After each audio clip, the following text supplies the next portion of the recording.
Olá, queridos, graça e paz, bom dia, tudo bem? Mais um dia, eu fico muito grato a Deus todo dia, irmãos. Começa o dia, eu já começo bem o dia, sou grato, porque é uma oportunidade, irmãos, que muitos não tiveram. E eu sou muito grato a Deus por isso, né?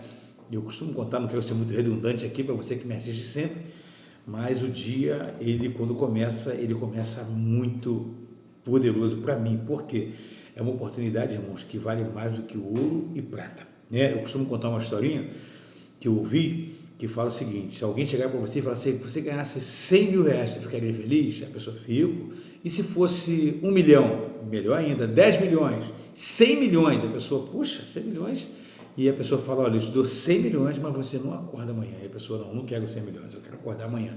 Então, acordar vale muito,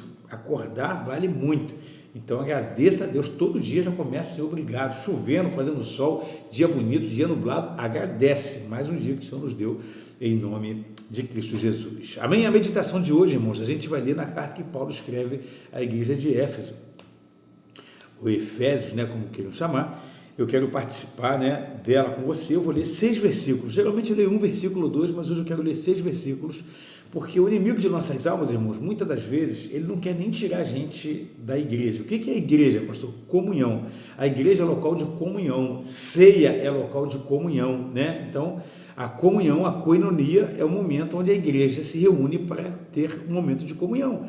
E o que o inimigo quer fazer? Ele quer acabar com o momento de comunhão. Ele quer dizer que a pessoa, tem pessoas muito feridas, muito machucadas, porque aconteceu alguma coisa na instituição chamada igreja, e ele ficou triste com a igreja e não quer mais congregar. Isso é muito sério. Por quê, pastor? Porque a Bíblia fala que o congregar é bíblico. Olha só, a gente vai ler um texto aqui, e isso faz muito sentido, Porque Paulo, ele está escrevendo aqui a respeito do capítulo 4, ele está falando sobre a unidade da igreja.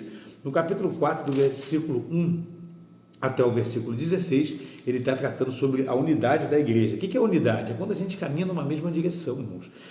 A humanidade hoje ela tem dificuldade disso, de conseguir caminhar junto. O que o inimigo faz? Ele não tira a pessoa da igreja, ele não tira a pessoa da comunhão, mas ele começa a trazer picuinha, começa a trazer desentendimento, as pessoas não se dão bem umas com as outras. E qual é o plano, pastor? Andar em unidade. Irmãos, nós estamos passando um tempo período junto aqui e vamos passar a eternidade no céu. Pastor, lá a gente vai ter a mente de Cristo, vai ser, eu sei, irmãos, mas Deus ele quer que aqui a gente já comece a viver um pouquinho do que a gente vai ter lá no céu. Presta atenção no que a gente vai ler aqui e isso vai ser de grande importância para nós. Olha só, eu vou ler de novo aqui na versão King James, tá? Eu vou ler Efésios, capítulo 4, do versículo 1 ao 6. Depois, se você puder, leia o capítulo todo ou a carta toda. A carta é curtinha, poucos capítulos, e você lê rapidinho.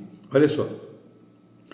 Portanto, eu, prisioneiro no Senhor, suplico-vos, Paulo fazendo uma declaração forte, suplico-vos, por favor, façam, que andeis de modo digno com o chamado ao qual recebeste, com toda humildade, mansidão, com paciência, suportando uns aos outros em amor. Eu tenho ensinado aqui diariamente que amor na Bíblia não é sentimento. Amor da Bíblia é mandamento. Pastor, eu não quero mais o meu marido, a minha esposa. Irmãos, casamento não se finda, não. Ou é morte ou adultério. Aconteceu alguma coisa? Não. Então não dá para acabar. Acabou o amor, não existe isso na Bíblia. Se você quer viver debaixo da direção de Deus, irmãos, não existe isso na Bíblia. A Bíblia vai dizer que o amor bíblico, ele é um mandamento. Eu tenho que amar. Amém? Eu vou ler de novo o verso 2.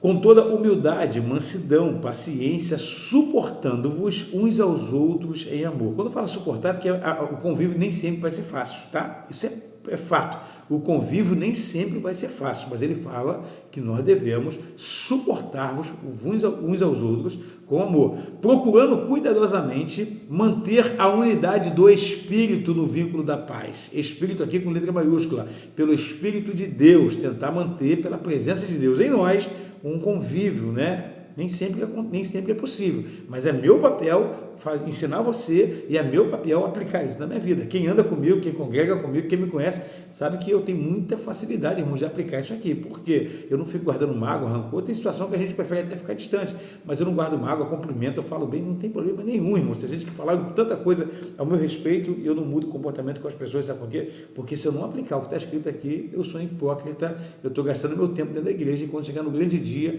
eu posso ouvir que meu nome não está lá. Então é importante, eu quero que você esteja aqui aqui comigo, irmãos, se você tem um propósito, você tem um compromisso com Deus, com a palavra dele, e aí sim vale a pena a gente caminhar junto, porque eu quero te conduzir no que a palavra diz, não no que te ensinaram, né? Eu sempre ensino que a Bíblia é a nossa regra de fé. Olha só, verso 4. Há um só corpo e um só Espírito, de novo o Espírito com letra maiúscula, falando do Espírito de Deus. Um só Espírito, da mesma forma que há esperança a qual foste chamado é uma só. Ele está dizendo que a sua esperança é uma só. O Deus, Cristo, tudo é uma só. Há um só Senhor, há uma só fé e um só batismo, e um só Deus e Pai de todos, que sobre todos, por meio de todos, em todos. Eu vou ler de novo essa parte aqui, porque você precisa entender que o Pai, ele é nosso. Escuta só, eu vou ler o verso 6. Um só Deus, Pai de todos. Ele é Pai daquele que você não se dá bem. Ele é Pai daquele que talvez não se dá bem com você. Ele é Pai. Quando a gente vê a oração universal ou oração do Pai Nosso, ele vai falar assim, Pai nosso que estás no céu. Ele está dizendo, cara, o Pai é nosso. Então não é só meu. Eu não sou um privilegiado, nem você é um privilegiado. Nós somos irmãos em Cristo. Irmãos, porque é filho do mesmo Deus, filho do mesmo Pai. Eu preciso de arrumar uma maneira, irmãos, de tentar viver em paz com você. Se a pessoa não quiser, não tem como avançar. Mas é meu papel viver no vínculo da paz. Amém? Então eu vou ler de novo, só para a gente poder encerrar essa parte. Um só Deus e Pai de todos. E é sobre todos, por meio de todos e em todos. Amém, irmãos? Ele está em mim, está em você, está em qualquer lugar. Pastor, eu tive um desentendimento, isso não muda nada. Paulo e Barnabé tiveram desentendimento seríssimos e continuaram fazendo a obra. Paulo e João Marcos, né, escreveu o Evangelho de Marcos. Paulo uma vez chegou e falou que não queria ele trabalhando junto, porque ele possivelmente era muito jovem, e quando ele foi numa incursão de evangelismo, de plantação de igreja, ele recuou e Paulo ficou muito aborrecido com ele. Mas lá na frente Paulo falou, olha, traz João Marcos, porque ele é muito importante para a obra. Então houve um amadurecimento. Então, de repente, se não dá agora, no futuro pode dar. Você pode ter uma comunhão, uma convivência com a pessoa, e é muito importante que a sua mente seja madura, suficiente para isso, e é para isso que a gente se reúne aqui. Amém? A nossa meditação de hoje vai parar por aqui. Eu espero que isso faça sempre sentido, né? Porque a palavra ela tem o poder de edificar a nossa vida, edificar a nossa fé, e é para isso que a gente está aqui diariamente, de forma ininterrupta, cuidando da vida espiritual de cada um de vocês, e eu também cuido da minha. Vamos orar? Vamos falar com o Pai? Senhor, nosso Deus e Pai, Pai amado e bendito, aqui estamos, ó Pai, lendo a Tua palavra, Senhor, e às vezes, ó Pai, o inimigo de nossas almas, ele não quer tirar a gente da igreja, não quer tirar a gente do cargo, às vezes, meu Pai, está no cargo de pastor, de liderança, Pai, louva, Pai, não sei, Pai, mas às vezes, meu Pai, a pessoa carrega algo dentro dela que não é bíblico, Senhor, e a Tua palavra nos ensina, Senhor, que a gente deve amar uns aos outros.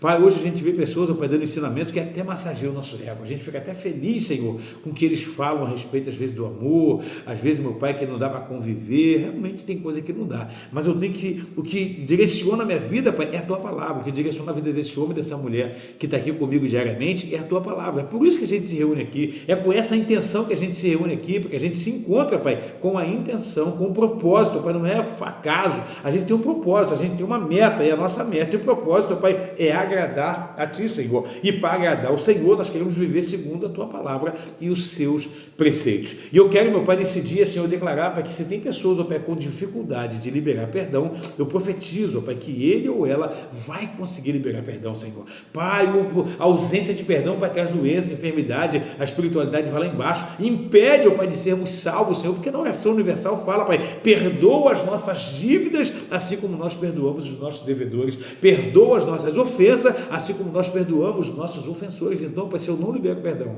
eu impeço, eu atrapalho, eu coloco um bloqueio, uma trava, Pai, eu impeço, Pai, de ter o direito do perdão, porque se eu não libero, eu também não tenho direito. Eu quero abençoar este homem, essa mulher, que decidiu começar esse dia na Tua presença. Eu abençoo ele em nome do Pai, eu abençoo em nome do Filho, e abençoo em nome do Espírito Santo de Deus. Tome posse em nome de Jesus, que o Espírito Santo fale ao teu coração, pois é para isso que a gente se reúne aqui nesse lugar, em nome de Jesus. Amém? Não esquece de um like, é só para a gente, para o YouTube, né, o algoritmo entender que é bom o conteúdo, e ele vai começar a reportar isso para mais pessoas também. Eu te peço, compartilhe isso com alguém, mande isso para alguém. Quantas pessoas sofrendo, irmãos, tem pessoas na fila do INCA, do Hospital do Câncer. Por quê, pastor? Porque não libera perdão, porque não consegue perdoar, irmãos. Perdão é saúde para quem libera. Pastor, mas se o senhor soubesse o que eu passei, irmãos, saúde para quem libera. Escuta isso, chave espiritual, salvação, é muita coisa importante envolvida nisso. Então, irmãos, não carreguem mais mágoa, não carregue rancor, não carregue nada. Libere perdão para a glória do Senhor e Salvador Jesus Cristo. Amém? Deus abençoe muito o seu dia. Meu muito obrigado mais uma vez por te encontrar aqui sempre. Muito obrigado a você. Se é a sua primeira vez aqui, seja sempre muito bem-vindo em nome de Jesus.